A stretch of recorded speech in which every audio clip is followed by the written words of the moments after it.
sa tabing dagat. At ito nga, ang dami ng mga barnacles na kapit sa mga bato-bato. Ito oh.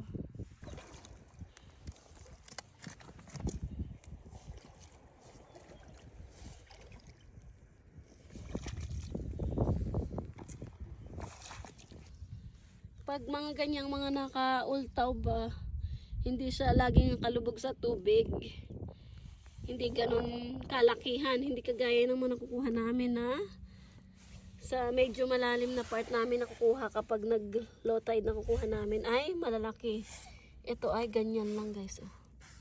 Ganyan lang, kalalaki.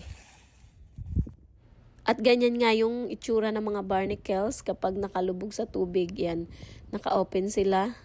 Pero yung iba, kahit nakalubog din naman sa tubig, eh hindi naka-open.